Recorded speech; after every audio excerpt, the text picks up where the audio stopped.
Yes, bon dimanche tout le monde, j'espère que vous allez bien. Écoutez, aujourd'hui, comme à toutes les semaines, on a une grosse préparation qui nous attend. On rentre vraiment dans une fenêtre intéressante, le fameux OPEX de mars, que je vous parle déjà depuis quelques semaines. On a vu toute son importance là, d'un point de vue direction. On a eu le retracement slash correction qu'on avait déjà discuté ensemble. Maintenant, on arrive justement, on a vu la semaine passée le support que le marché a eu. Tu me diras que c'est pas énorme, mais on a quand même réussi à limiter les dégâts sur le downside et voir si on peut transposer un peu ce support-là vers l'OPEX de mars avant de prendre une décision plus sérieuse pour savoir, OK, est-ce qu'on amorce vraiment un retracement slash peut-être même un bear market? Ou est-ce que cette correction-là était simplement un dip qui est une opportunité d'acheter, faire une continuation up pour le reste de l'année? Ça va être deux choses vraiment importantes qui vont être à surveiller au cours des prochaines semaines. Et on va commencer ça en regardant qu'est-ce qui nous attend pour cette semaine, calendrier économique. Mais avant de commencer et de faire un petit retour sur la semaine passée, je veux que vous profitez de l'annonce que j'ai à vous faire. Pour le week-end seulement, je l'ai déjà posté sur les réseaux, mais également jusqu'à demain soir, je vous donne la chance de rejoindre le Discord et le Telegram ainsi que les formations gratuites, totalement gratuitement, un accès pour 7 jours. Donc, tout ce que vous avez à faire, c'est aller sur le site web, cliquer sur la communauté ici et rejoindre le Discord. Ça va vous amener sur la page WAP qui va gérer votre abonnement. Donc, vous cliquez sur vous abonner et vous voyez One Week Access gratuitement. Vous pouvez également vous abonner complètement si vous voulez. Mais il y a un accès gratuit qui est disponible. Vous inscrivez gratuitement et ça vous donne littéralement la totalité. Là, la communauté Discord, les alertes Peltrade où ce que vous recevez mes trades en direct, directement linké avec mon broker, toutes les analyses, etc. Il y a également une vidéo de présentation du Discord qui est offert, des capsules éducatives. Donc, vous avez accès à beaucoup de contenu, dont mon indicateur Custom Standard Dev également. Donc, profitez du lien. Le lien va être dans la description. Puis, partagez la bonne nouvelle. Je veux qu'on trade en live tous les jours. Viendrez voir ça cette semaine pour voir un peu qu'est-ce qu'on fait. Donc, si on regarde, pour commencer un retour sur la semaine passée, on va commencer par les graphiques, mais grosso modo, avant de regarder les graphiques, une nouveauté d'ailleurs du Discord, c'est que je vais tracker un peu ce que je vous ai mentionné la semaine précédente. Donc, dans la Weekly Prep, la semaine passée, les grands titres qui ont été mentionnés, c'était que mon focus allait être sur le upside. Attendez-vous à un upside qui va être difficile, ça veut dire quoi? Des grosses drops suivi d'un bounce en escalier. C'est pas mal ça qu'on a vu, qu'est-ce qui est le profil d'une semaine pré-OPEX. Je mentionnais également que si on allait être down, je voulais voir surveiller la réaction en dessous du low de vendredi à 19,766.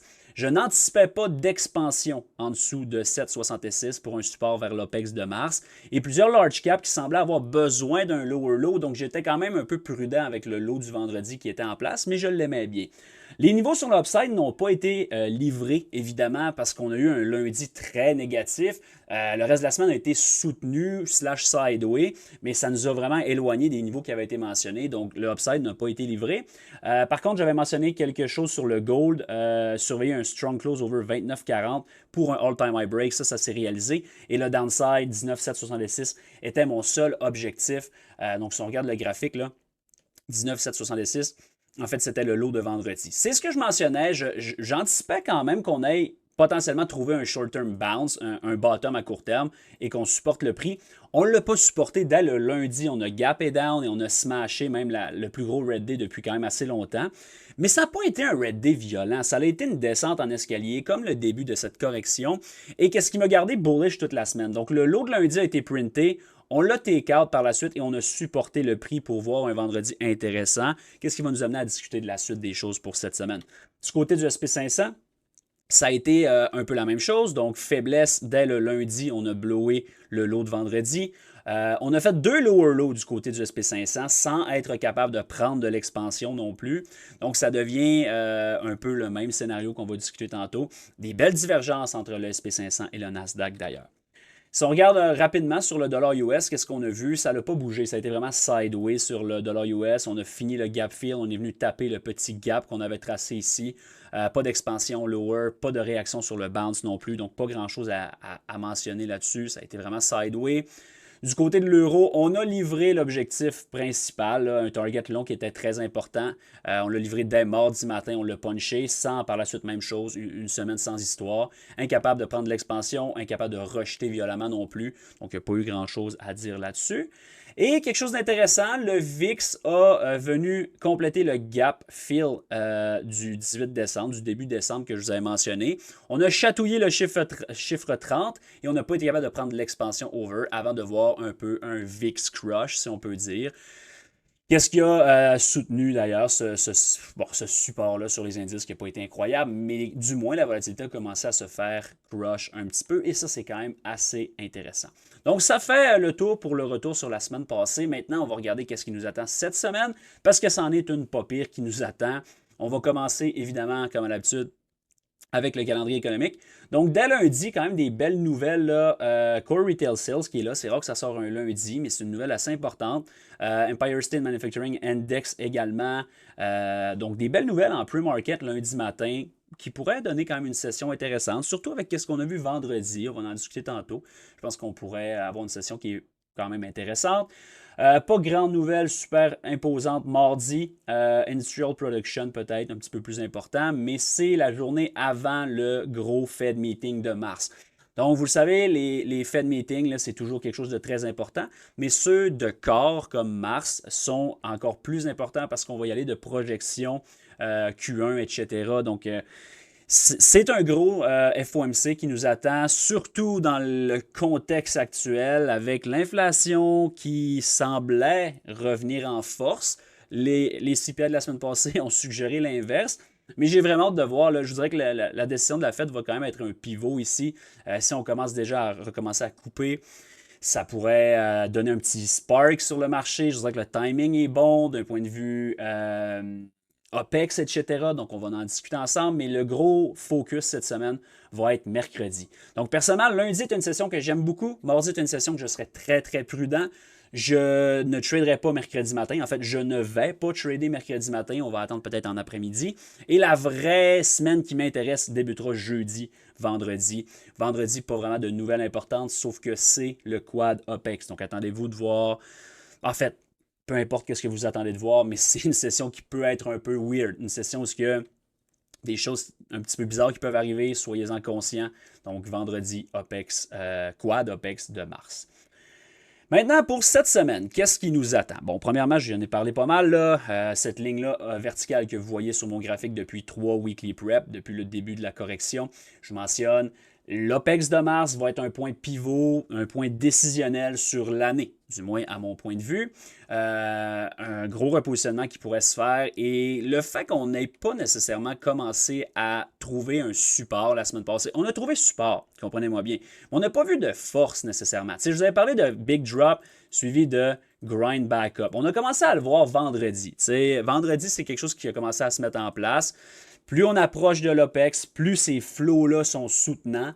Donc, j'aimerais personnellement cette semaine voir un début de semaine bullish, un début de semaine soutenu. Et à partir du Fed Meeting, je deviendrai extrêmement, extrêmement prudent.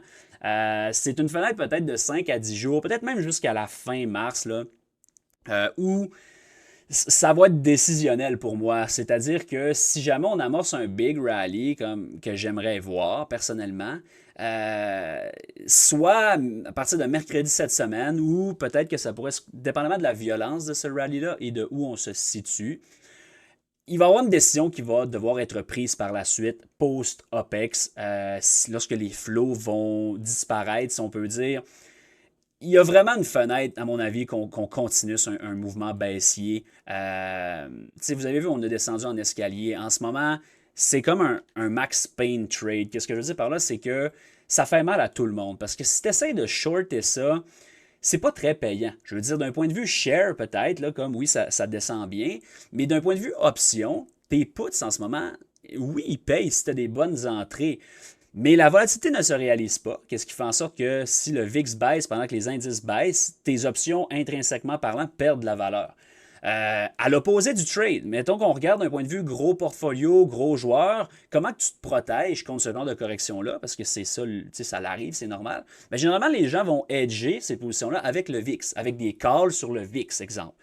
Puis, by the way, c'est un peu plus compliqué que ça, mais je vous donne les grandes lignes, là, rapido. Si tu hedges le downside avec des calls sur le VIX, quand tu as une correction comme ça ici, qui est une correction quand même de 15% sur le Nasdaq, Alors que le VIX a pas pris d'expansion. Donc, si on regarde rapidement le VIX, oui, tu vas me dire, ah, mais il a monté quand même de 86%. Je suis d'accord, mais est-ce que tu vois un big punch là-dedans? Non. Donc, les calls sur le VIX, cette volatilité-là ne se réalise pas tant que ça et c'est pas, ça ne contrebalance pas les pertes sur les indices actuellement si tu protèges de cette façon-là. Donc, c'est comme s'il n'y a pas grand monde il n'y a pas grand gagnant dans ce genre de down move-là. Rappelez-vous en 2022, comme une fois je vous l'ai dit, c'est le. Puis encore une fois, sans prétention, j'ai pas vécu 64 bear market, mais c'est quand même historiquement un des bear markets les plus plates de l'histoire. Pourquoi? Parce qu'on descendait en escalier, ok, boum, boum, boum, 3 jours, hard drop, mais sinon, c'était un downside qui était vraiment contrôlé, un peu comme on a commencé à amorcer ici. La suite des choses va être intéressante, tout va framer autour de l'OPEX de mars. Donc, on rentre dans une fenêtre où ce que cette semaine, personnellement, j'aimerais voir un peu de force early on. Ça se peut que ça se poursuive jusqu'à vendredi. Ça se pourrait même qu'on extensionne ça vers la fin du mois. C'est pas impossible. Mais gardez une chose en tête, les mouvements up dans un down move sont les mouvements les plus agressifs et qui vont vous donner l'impression de OK, on est en train de reverser complètement. Alors que personnellement, je me garderais une petite gêne, surtout le fait qu'on n'ait pas déjà démontré de bounce. J'aime le short. Maintenant, alors qu'on se parle actuellement cette semaine, je n'aime pas le short, à moins que mercredi, exemple, on se ramasse un peu plus haut et que ça commence à donner un setup. Mais en début de semaine, mon focus pour cette semaine et surtout jusqu'à mercredi demeure up. Je favorise le upside et par la suite, je deviens extrêmement prudent en mode observation pour voir est-ce qu'on peut réagir. Si on parle un peu justement de ces réactions-là, je veux commencer par vous mentionner comme le dernier punch-out, la prise de liquidité. Regardez où ce qu'on a trouvé support. Exactement un mouvement complet de 4 standard dev. Ça, c'est le genre de signature que j'aime bien et c'est un niveau que j'avais sur mon graphique également pour amorcer une certaine consolidation. Si on regarde un peu sur du plus gros time frame, à commencer avec la weekly chart, le void qu'on a créé la semaine passée va être ma première référence cette semaine. Et c'est tant que ça, c'est pas frappé, personnellement, j'aurai vraiment pas de problème à favoriser le upside et ça va demeurer mon focus. Donc, cette zone-là, ici que vous voyez les 3 lignes, là, ça va être mon main focus cette semaine. On a un swing high qui a été printé mercredi passé, donc je vais vous amener sur une chart en 1 heure. Ça va nous donner des niveaux un petit peu plus spécifiques et vous donner une idée de qu'est-ce que je vais vraiment surveiller.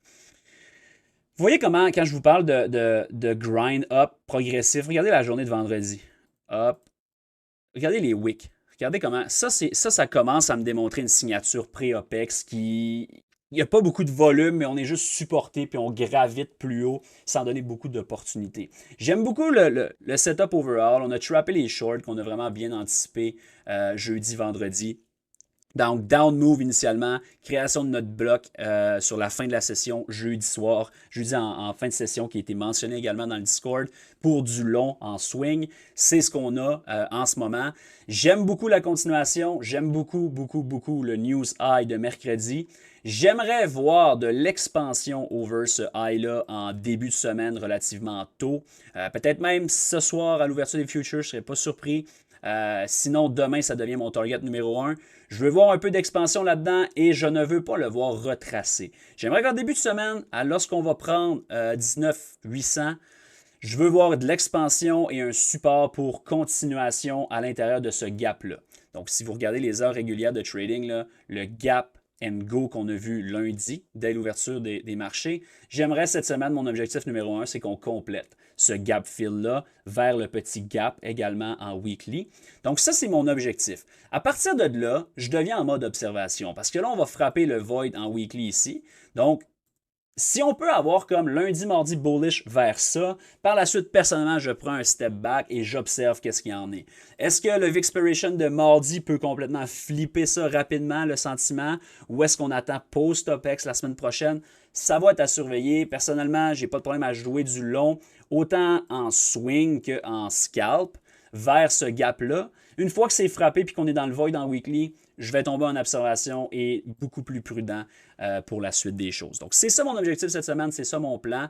Si jamais on ne va pas chercher le upside first, vous voyez le gap sur de vendredi matin, gap and go, je veux que ça demeure une portion ouverte. Si jamais lundi, mettons, là, ou ce soir, on commence à pull back là-dedans, c'est pas la fin du monde, mais il faut qu'on réagisse rapidement. Si jamais on invalide ce gap-là,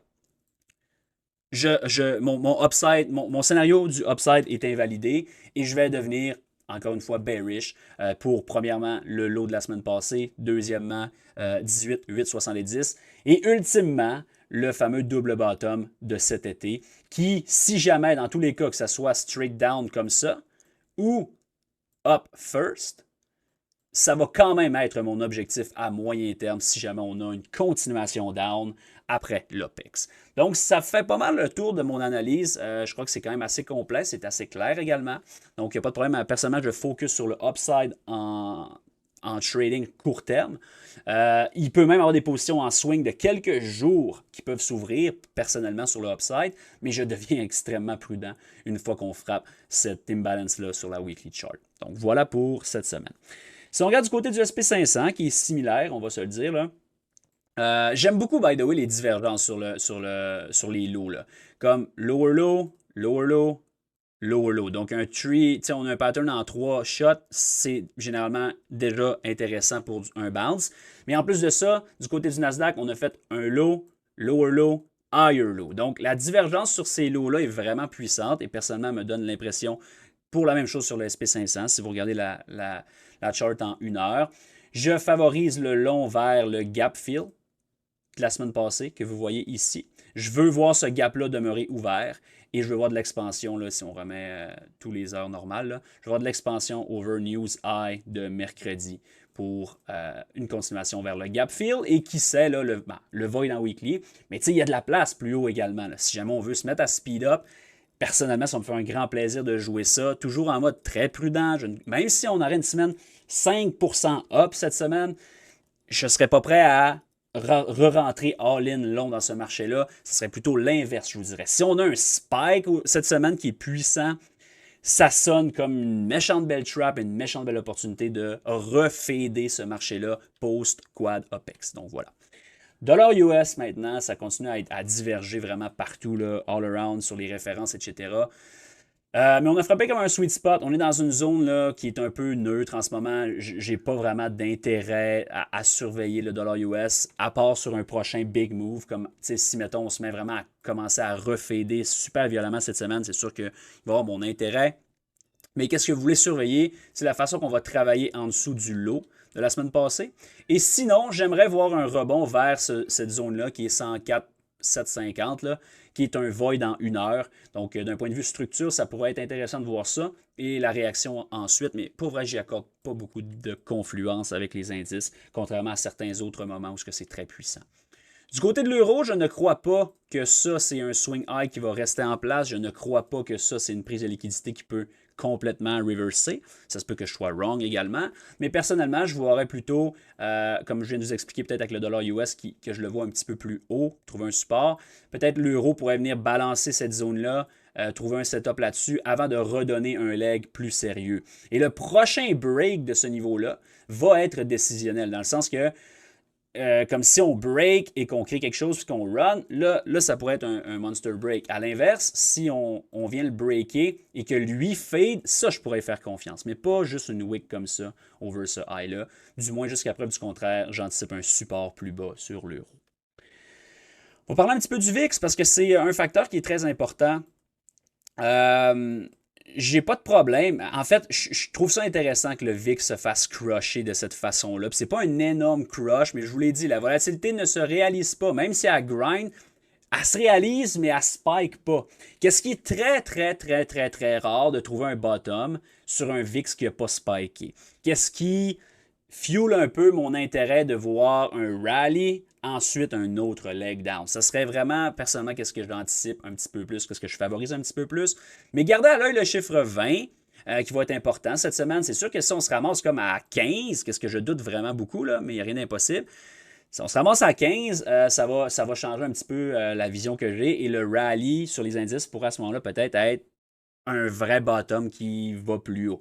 En ce moment, je ne suis pas en mesure de vous donner cette opinion-là, je ne suis pas en mesure de vous donner ce planning-là, parce que j'ai besoin de tourner le coin sur l'OPEX de mars, quitte à manquer un certain pourcentage sur l'upside, je n'ai pas de problème avec ça, mais je vous l'ai dit souvent, l'axe des X est plus important que l'axe des Y pour moi, et c'est exactement ce que je vais faire cette semaine dans mon trading. Donc, surveillez le VIX. J'aimerais qu'il reste over 20, qu'on joue un peu au yo-yo là-dedans, ça pourrait être intéressant, avant de peut-être avoir un peu plus d'expansion. Le VIXpiration de mardi mardi. Généralement, c'est le mercredi. Cette semaine, il est mardi à cause d'un congé en avril. Anyway, peu importe. Mais attendez-vous, surveillez le VIX mardi, là. Ça va être assurément à surveiller sur le rollover des contrats. By the way, je vous le dis d'avance, la semaine prochaine, quand on va faire notre petit review avec le Discord, il n'y a aucun niveau que je vous ai mentionné là qui va fitter. Pourquoi? Parce qu'on va avoir un rollover des contrats. On va passer des contrats de mars au contrat de juin. Donc, soyez-en conscients. Si ça ne fit pas avec les niveaux, revenez voir, tapez NQ, allez sur le petit plus et vous pouvez regarder les contrats de mars. Ça, c'est les niveaux que je vais vous avoir donnés. Si vous regardez NQ et que vous trouvez, vous regardez les contrats de juin, ça va être différent. Donc, je vais les ajuster, là, mais faites juste pas faire le saut si jamais c'est quelque chose qui est fait. Puis 9,34, dans le fond, ils sont peut-être déjà rollover, by the way, sur TradingView. Non, c'est ça, c'est ceux-là de mars. Donc, les niveaux, les chiffres vont changer. Je vais faire la transition là, dans le recap. Ça ressemble à ça pour cette semaine. Une belle semaine, à mon avis, qui nous attend d'un point de vue compréhension, d'un point de vue observation, de voir comment que ça marche, les concepts, etc. T'sais, honnêtement, cette rundown-là, je le dis vraiment sans prétention parce que ça n'a pas été mes meilleurs moments de trading là-dedans, pour être bien honnête. Mais d'un point de vue compréhension, puis de planifier la correction qui est en train d'arriver, on a été vraiment on point, big, big, big time. Oui, initialement, on entendait peut-être une expansion sur l'upside, mais à partir du moment où on a brisé cette structure-là, on savait que c'était focus bearish vers l'OPEX de mars, ou du moins 2 semaines de fenêtre de faiblesse. Et une fois qu'on revient pré-OPEX, OK, on pourrait anticiper peut-être un certain support. C'est ce qu'on a vu la semaine passée, c'est ce qu'on pourrait voir cette semaine. Et là, on va framer ça autour de vendredi, semaine prochaine, fin du mois. C'est vraiment comme un 20 jours là, très, très, très, très important pour le reste de l'année et la suite, du moins à mon humble avis. Du côté des large caps, du côté des stocks, un titre comme il y a beaucoup de divergences, hein, by the way. Vous voyez, Apple qui n'a pas démontré aucun support cette semaine, ça a été sa pire semaine depuis très longtemps. Donc, big breakdown, plus que 10% sur Apple down cette semaine, ce qui est vraiment intéressant. On est venu breaker le target que j'avais un peu plus important. Maintenant, est-ce qu'on peut trouver un certain support là-dessus? Personnellement, c'est sûr que si les indices nous donnent ce bounce-là, je m'attends à ce qu'un titre comme Apple soit un des leaders. Je regarderai peut-être pour le gap du breakout ici. Donc, ce gap-là, mettez-vous des alertes autour de 2,24, 2,28. C'est un point pivot. Si jamais on rallie là-dedans, c'est un beau long vert. Une fois qu'on est là, selon le timing, ça pourrait être un très beau short pour un follow-through si les indices offrent une continuation également. Donc ça, c'est pas mal ma ligne dans le sable. Si on reclaim, j'aime le long. Si on reject, j'aime le short big time. Un titre comme AMD également a démontré une certaine force relative versus les indices. J'aime le support, j'aime le lower low. J'aime vraiment le potentiel d'un break un peu plus majeur là-dessus. Même chose, point d'intérêt autour du breakout là, serait dans ce coin-là. Donc, c'est un peu ça que je vous dis. J'aime le long sur plusieurs large caps cette semaine, en début de semaine. Ça pourrait être littéralement une journée, ça pourrait être quelques heures seulement, mais je pense vraiment qu'on peut avoir un beau blow-up là, sur plusieurs titres de quand même plusieurs pourcentages. Mais je serais très prudent parce que ça pourrait s'évaporer très rapidement. Donc, payez-vous en cours de route tant qu'on n'a pas la conviction que ce n'est pas juste un counter-trend move, mais que c'est vraiment la reprise d'une uptrend. Qu'est-ce que je ne... Je ne veux pas dire que je n'anticipe pas parce que si jamais ça l'arrive, on va avoir observé les signatures et on va probablement être capable de s'en rendre compte. Mais encore une fois, l'axe des X est plus important pour moi au cours des 20 prochains jours que l'axe des Y. Donc, le prix de mon entrée m'importe peu si je ne sais pas la confirmation de quand on se situe. Ça peut sembler un peu bizarre, mais honnêtement, c'est comme ça que le marché fonctionne. Ce n'est pas toujours une question d'avoir la meilleure entrée. La meilleure entrée n'est pas une question de prix. La meilleure entrée est une question de timing et c'est ce qu'on fait quotidiennement et de façon hebdomadaire. Donc, AMD, top watch pour moi. Un titre comme Google, je trouve qu'il a manqué de punch down, donc je ne suis pas trop intéressé cette semaine, mais clairement, ce gap-là peut être un très beau target ou un flip, là, ça pourrait être intéressant si on reclaim, venir peut-être attaquer cette trendline-là. Donc, tu sais, pour vrai, ça pourrait être un gros counter-trend move, même si éventuellement, peut-être que ça peut être un vrai mouvement complet, mais on va commencer par anticiper un move counter-trend. Et ces moves counter-trend-là sont généralement les plus violents. Donc, même les move up dans un bull market sont moins violents qu'un move down dans une correction. Donc, tombez pas dans le panneau de chasser ou de... Tu sais, mettons que mercredi ou jeudi, là, la Fed est dovish et on cote, puis que boum, on pop de 2-3%, mettons, jeudi. je suis pas certain que vendredi serait un bon achat comme après un bounce de 4-5%. Vous me comprenez? Parce qu'on va tourner le coin de l'OPEX et cette faiblesse-là pourrait revenir très rapidement. Et si jamais cette force-là se poursuit, vous n'aurez pas à être mal de dire « Ah, j'aurais dû acheter plus tôt » parce qu'on va avoir la conviction et la confirmation qu'on se retourne vers une trend qui est up vers les all-time high. Donc, rendu là, 2, 3, 4% de différence sur ton entrée, c'est pas ça qui est important. Tu peux vraiment prioriser la confirmation là, personnellement pour les prochaines semaines à la place de la meilleure entrée possible. Voilà pour Google. Tesla, évidemment, qui peut être intéressant. Là, c'est quand même un méchant pullback. C'est pas mon plus beau des graphiques. J'aime le dip qu'on a vu. Tu sais, personnellement, cette semaine, là, je voudrais pas revoir ce lot-là être pris pour jouer un simple bounce. Je serais vraiment en mode bounce. Le problème, c'est que j'aime pas tant. Tu sais, on pourrait quand même retourner à 310 relativement quick. Mais c'est peut-être pas mon préféré. Là. Je pense que Apple est peut-être un petit peu plus beau de ce côté-là. Un mot sur le gold, by the way. J'aime beaucoup trader le gold. Rappelez-vous, la semaine passée, je ne sais pas si je l'avais tracé en 1 heure, je ne crois pas, mais je vous mentionnais mon intérêt vers les all-time high. Ça a été vraiment joli. Personnellement, j'ai pris un beau trade là-dessus. J'ai attendu le CPI pour voir le mouvement se confirmer sur l'upside. Avec la Fed, ça va être intéressant. Voyez en daily, là, il va falloir qu'on respecte ce qu'on a fait ici. Donc, personnellement, c'est sûr, je ne suis pas un fan d'acheter ce genre de breakout-là all-time high, mais ça peut vraiment être puissant dans un environnement d'inflation, etc. Je pense qu'il peut continuer à être très strong, surtout avec la structure qu'on a mis en place. Ça, là, c'est vraiment un beau top pour continuation, à mon avis. Mais il faut qu'on respecte le void de la chandelle de jeudi. Si on vient closer under, je pense que le short peut être intéressant. C'est pas du tout ce que j'anticipe. J'anticipe un support là-dessus et une continuation. On peut tracer des fibs pour des targets. Donc, le premier target serait ici. Deuxième target, un petit peu loin, mais tout est possible quand même. Donc, surveillez ça. Gold demeure très intéressant.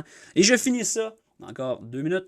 Je finis ça avec le crude. Je continue à aimer le short. Ceux qui sont dans le Discord le savent. Je suis bearish depuis ce breakdown-là. Je continue à penser que cette consolidation-là pourrait même revenir ici. Là. C'est pas mal le sweet spot maximum que je voudrais le voir aller. Oups, comme quelque chose là-dedans. Avant de redonner ce down move-là vers le breakout ici, qui est un breakout de plusieurs mois, qui pourrait être quand même assez violent. Donc voilà. Venez nous rejoindre sur Discord. L'essai gratuit est disponible. Le lien va être dans les commentaires. Je vais venir retirer le lien au cours de la semaine. Je laisse le lien disponible seulement jusqu'à lundi soir. Et après ça, il n'y en a plus de free trial. Je ne suis pas un fan des essais gratuits. La valeur est là. Vous allez le constater assez rapidement. On est live à tous les matins. Les préparations, plans quotidiens, les listes de swing, les alertes en direct, les alertes TradingView, les alertes de mon broker sur mes entrées. Donc, tout est là. Venez nous rejoindre, venez voir ça. Vous avez accès également à plusieurs heures de contenu gratuit.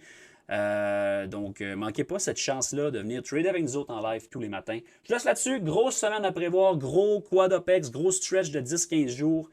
Ça va brasser, à mon avis, autant up que down. Il y a plusieurs confirmations pour mettre la table pour le reste de l'année qui s'en viennent. Manquez pas ça. Venez vivre ça avec nous autres. Je vous souhaite un très beau week-end, un bon dimanche et on se voit demain. Salut tout le monde.